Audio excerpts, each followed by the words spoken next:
श्री विष्णवे नमः। ओम श्री उमा महेश्वराय नमः। प्रिय भक्तजनों, बैसाख मास शुरू हो चुका है। बैसाख मास में स्नान दान की कथाओं को सुनने का विशेष ही महत्व है। आज मैं आपको सुनाने जा रही हूँ बैसाख मास में रोज प्रति नियम से सुनी जाने वाली राजा और बंदरिया की कथा।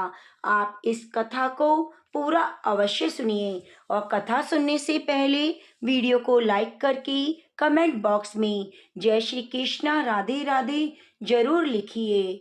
एक राजा था। वह बैसाख मास में प्रतिदिन स्नान किया करता, गंगा जी जाया करता। राजा का आदेश था कि मुझसे पहले गंगा में कोई भी स्नान नहीं करेगा। लेकिन राजा जब गंगा जी में स्नान करने जाते तो उन्हें प्रतिदिन शांत जल की जगह हलचल करता हुआ जल दिखाई देता।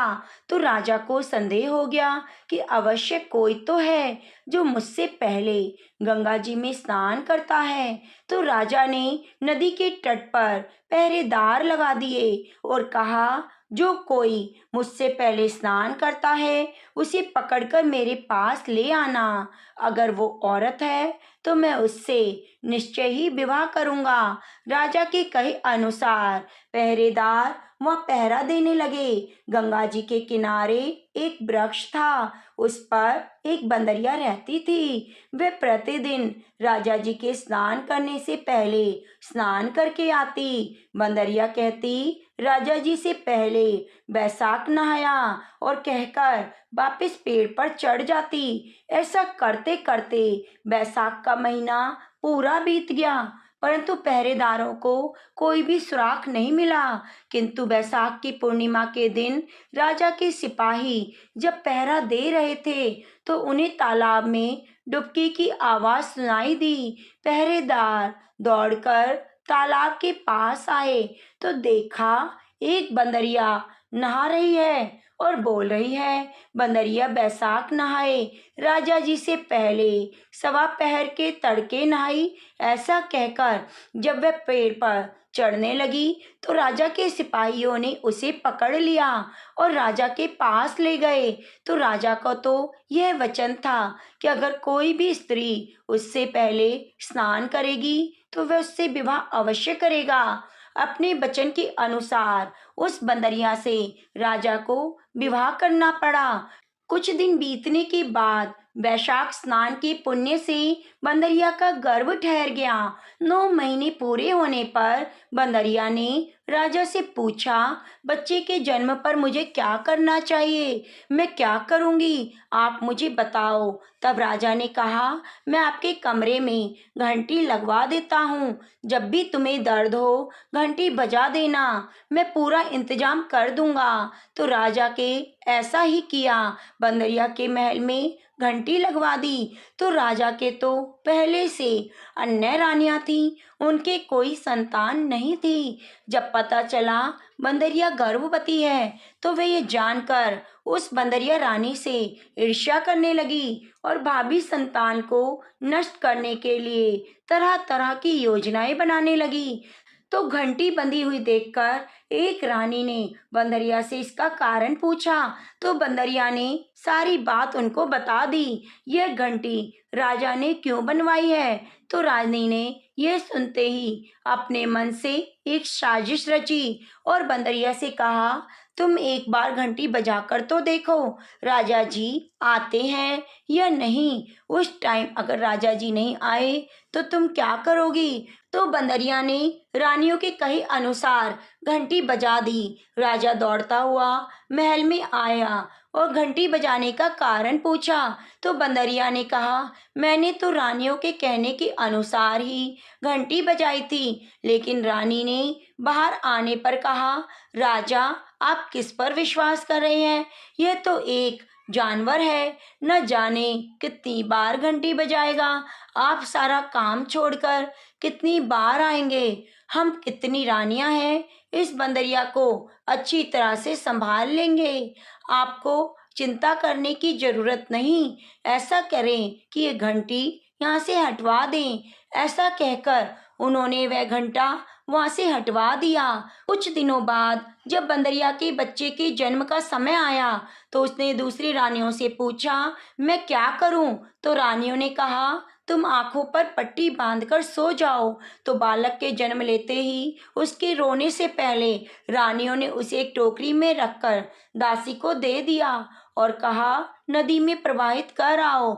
उस बच्चे के स्थान पर एक पत्थर रख दिया और राजा को जल्दी समाचार भेज दिया कि बंदरिया ने तो एक पत्थर को जन्म दिया है।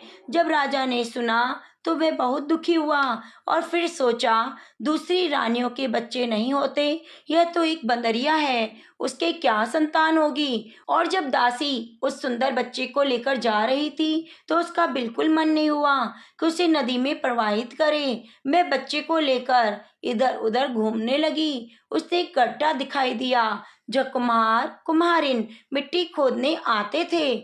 उसने सोचा, इस बच्चे को यहाँ पर चुपचाप रखकर चली जाती हूँ। वैसे भी बच्चे को यहाँ पर रखने लगी। वैसे ही कुम्हार और कुम्हारिन आ गए।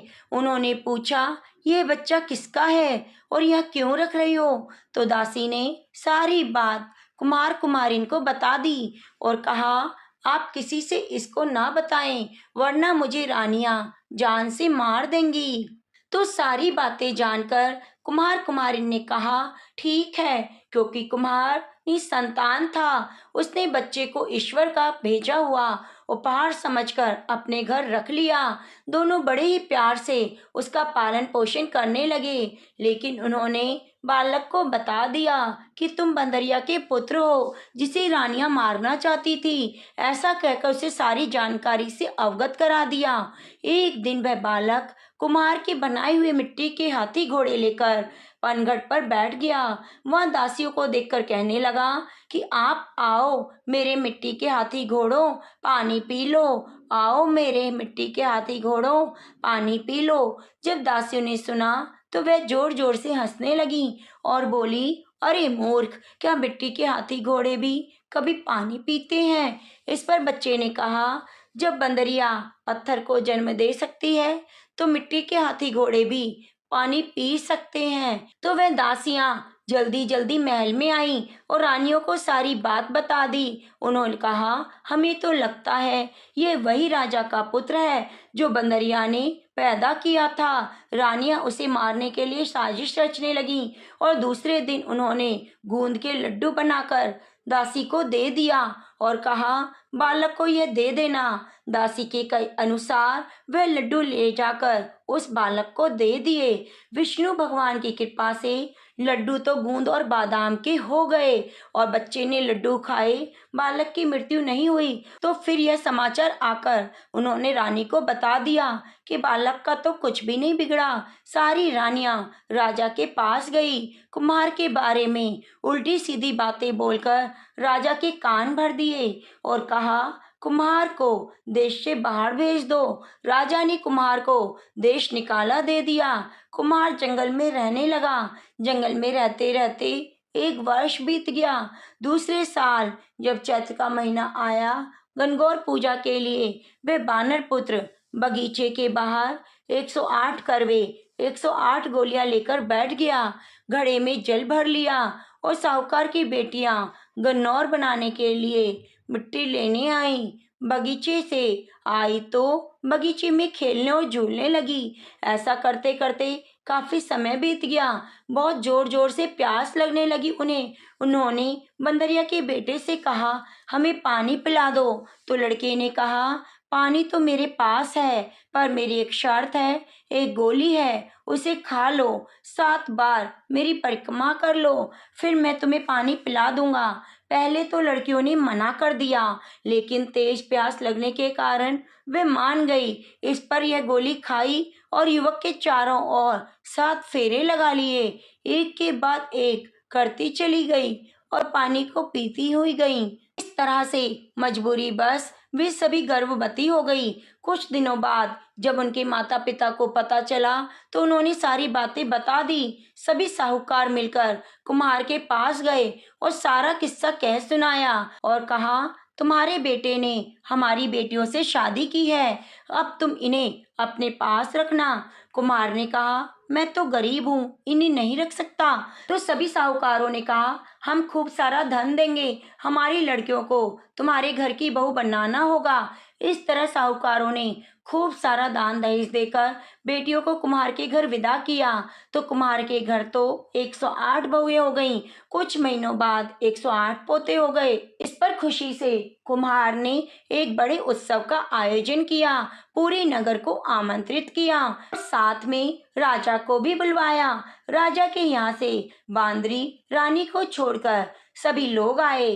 तो बांदरी के पुत्र ने देखा, मेरी माँ नहीं आई है। राजकुमार ने राजा से आज्ञा लेकर रथ और पालकी भेजे, राजमहल चला गया। वहां से अपनी बांदरी माता को बिठाकर ले आया और साथ में उसने सबसे ऊंचे आसन पर बिठाया। राजकुमार ने अपनी सभी पत्नियों को पहले समझा दिया कि ये बांदरी मेरी माता है, जिसने मुझे जन्म दिया है। एक एक बहू बांदरी रानी के चरण स्पर्श करती गई और सोने का सिक्का देती गई, पोते को गोद में देती हुई गई। जब राजा की अन्य रानियों ने देखा, उन्होंने कुमार के पुत्र से इसका कारण पूछा, तो रानियों को विश्वास हो गया कि यह बांदरी का पुत्र है। तब रानियों ने मिलकर क्रोधित होकर राजा से कहा, कुम्हार के लड़के ने हमारा अपमान किया है, इस बंदरिया का सम्मान किया है, इसलिए हम वापिस जा रहे हैं। लेकिन राजा को तो कुम्हार के लड़के ने पहले सारी सच्चाई बता दी थी, इसलिए उसने रानियों को देश से निकाला दे दिया और अपने पुत्र और बहुओं के साथ महल में आ गया।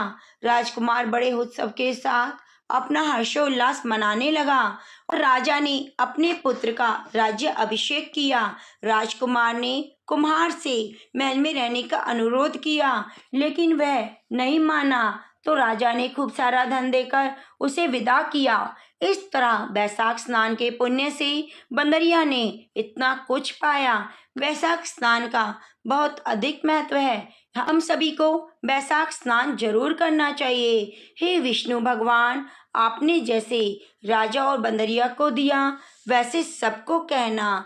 कहानी कहते वाले, सुनने वाले, हुंकारा भरने वालों को देना। प्रेम से बोलो, जय श्री कृष्ण, राधे राधे। आइए भगवान श्री कृष्ण के चरणों का ध्यान करते हुए कथा का रसपान करते हैं। नर्मदा नदी के तट पर बहुत पुराना छोटा सा गांव था। उस गांव में एक बुजुर्ग वैश्य दंपति अपने छोटे बेटे और बहू के साथ रहते थे। उस वैश्य का नित्य का नियम था कि वह रोज नर्मदा घाट पर जाकर स्नान करता, वहीं से एक लोटा जल लेकर सूर्य भगवान को अर्घ देता, वहीं पर वड़ पीपल और आकड़े के पेड़ को सींचा करता। एक बार की बात है, वैशाख मास लगने वाला था, तो वैश्य ने अपनी पत्नी से कहा कि मेरी तबीयत कुछ दिनों से ठीक नहीं है, कल से वैशाख मास भी लगने वाला है, मुझे लगता है मेरा नर्मदा तट पर जाकर स्नान करने का नियम टूट जाएगा। तब उस वैश्य की पत्नी ने अपने पति से कहा, आप इतने दुखी और परेशान क्यों होते हैं? भगवान की कृपा से हमारे दो दो बेटे और बहू हैं कि आप दोनों को दोनों बेटे और बहू से कह दो, उनमें से कोई ना कोई आपको नर्मदा नदी पर जाकर जरा पानी का लाकर दे देगा। तो वैश्य बोला, इस बार मेरा मन करता है कि हम जोड़े से स्नान करें। तब वैश्य की पत्नी बोली, आपने तो मेरे मन की बात कही है, हम दोनों जरूर एक साथ स्नान जोड़े से करेंगे। तब वैश्य दंपति ने अपने दोनों बेटे बहुओं को अपने पास बुलाया और अपने मन की बात कही। वैश्य दंपति का बड़ा बेटा बोला, बाबूजी, आपको पता तो है कि मैं नौकरी के लिए दूसरे शहर में जाता हूँ, मुझे सवेरे ही 5 बजे घर से निकलना होता है, तो मैं यह काम नहीं कर पाऊंगा।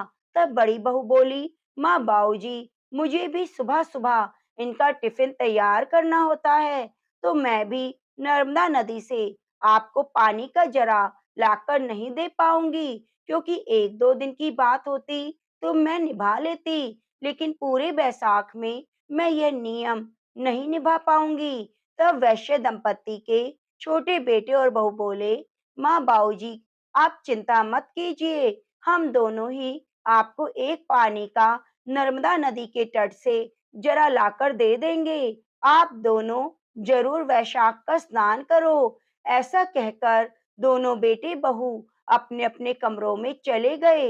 इसके बाद वैश्य का छोटा बेटा अपनी पत्नी से बोला कि सुशीला, मेरे मन में एक विचार आया है कि जब हम दोनों नर्मदा के तट पर एक जरा पानी का माँ बाऊजी के लिए लाएंगे, तो क्यों ना हम दोनों भी बैसाख का स्नान करें। अब उसकी पत्नी ने कहा, यह बात तो आपने सही कही, हम दोनों भी जोड़े से स्नान करेंगे। तब उन दोनों ने जाकर अपने माता पिता से कहा कि माँ बाऊजी, आपके साथ हम दोनों भी स्नान करेंगे। यह सुनकर वैश्य दंपति को बड़ी प्रसन्नता हुई। अगले दिन सुबह 4 बजे ही वैश्य दंपति के छोटे बेटे और बहू नर्मदा के घाट पर पहुंच गए। वैश्य के छोटे पुत्र ने मर्दाना घाट पर स्नान किया और पत्नी सुशीला ने जनाना घाट पर स्नान किया। स्नान करने के बाद दोनों एक जरा पानी का लाकर अपने माता पिता को दे देते हैं। तब वैश्य दंपति ने चरु में से पहले एक लोटा जल निकालकर रख लिया और बाकी बचे जल से स्नान किया। फिर उस लोटे के जल से सूर्य भगवान को अर्घ दिया। फिर बड़ पीपल आकड़े के पेड़ को नर्मदा के जल से सींचा, पूजा की, 5 परिक्रमा की। पहले के जमाने में घरों के आंगन में ही बड़ पीपल और नीम आकड़े के पेड़ हुआ करते थे। तब वैश्य दंपति जब स्नान कर लेते हैं, तो छोटी बहू सुशीला उनके कपड़ों को धोकर आंगन में सुखा देती, फिर चाय बनाकर अपनी सासू को देती, खाना देती। इस प्रकार पूरा वैशाख मास बीत गया।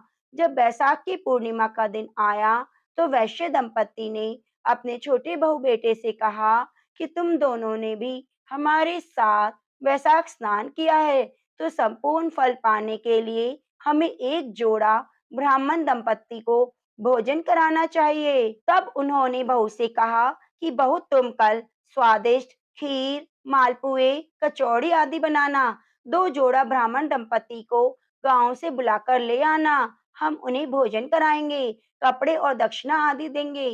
तब दोनों बेटा बहू बोले, माँ बाऊजी, जैसा आप चाहेंगे वैसा ही होगा।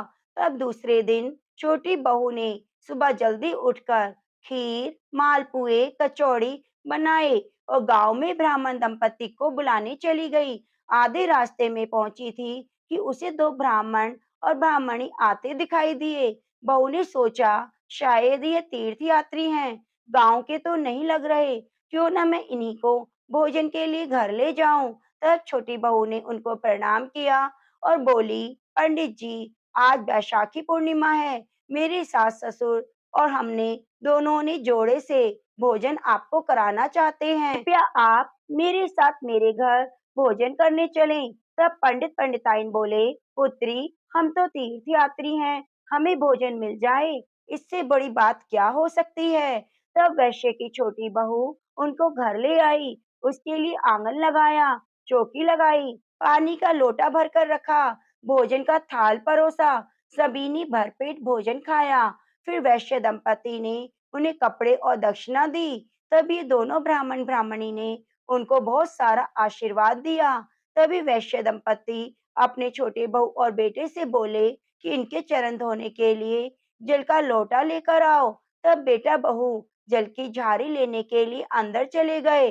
वैश्य दंपति चरण पहुंचने के लिए गमछा लेने के लिए कमरे के अंदर चले गए।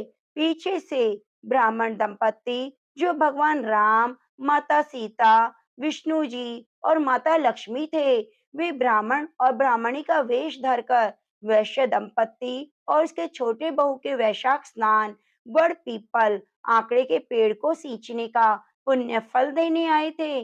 उनके सत की रक्षा करने आए थे। वे अंतर ध्यान हो गए।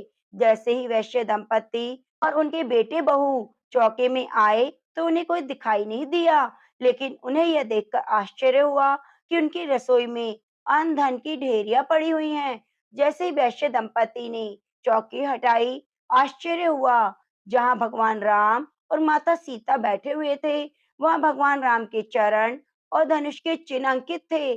जहाँ माता सीता बैठी हुई थी, वहाँ सोने की मोहरों की थैली पड़ी हुई थी। जहाँ भगवान विष्णु बैठे थे, वहाँ चक्र का चिन्ह था। जहाँ माता लक्ष्मी थी, वहाँ सोने चांदी के आभूषण थे।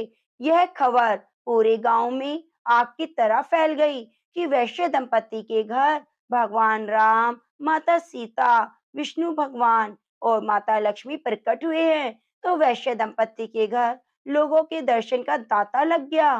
तब वैश्य दंपति के बड़े बेटे बहू को पता चला तो उन्हें बहुत दुख हुआ कि अगर हम भी वैशाख स्नान करते, माँ बाबूजी के लिए नर्मदा का जल का स्नान कराने के लिए जरा ला कर देते, तो आज हमें भी भगवान के दर्शन होते। उस दिन वैश्य दंपति ने पूरे गांव में ढिंडोरा पिटवा दिया कि पूरे बैसाख में स्नान करने से, बड़ पीपल आकड़े के पेड़ को सींचने से घर में आय दरिद्रता दूर हो जाती है, अन्न धन के भंडारे भर जाते हैं। इसलिए पूरे मास बैसाख मास में व्रत करना संभव ना हो तो स्नान करने के बाद बड़ पीपल आकड़े के पेड़ की पूजा अवश्य करें। इससे घर की दरिद्रता दूर हो जाती है।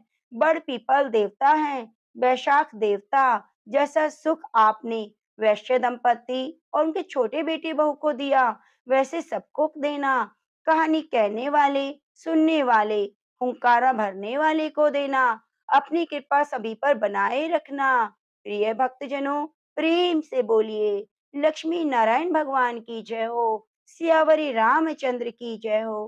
प्रिय भक्तजनों, आज की कहानी सुनने के लिए आपका बहुत बहुत धन्यवाद। अगर आपको कथा पसंद आई है तो आप हमारे चैनल को सब्सक्राइब जरूर कीजिए और बगल में बनी घंटी को दबाना ना भूलें, जिससे आने वाली वीडियो की नोटिफिकेशन आपको सबसे पहले मिल सके। मिलते हैं अगली कथा कहानियों के साथ। तब तक के लिए धन्यवाद।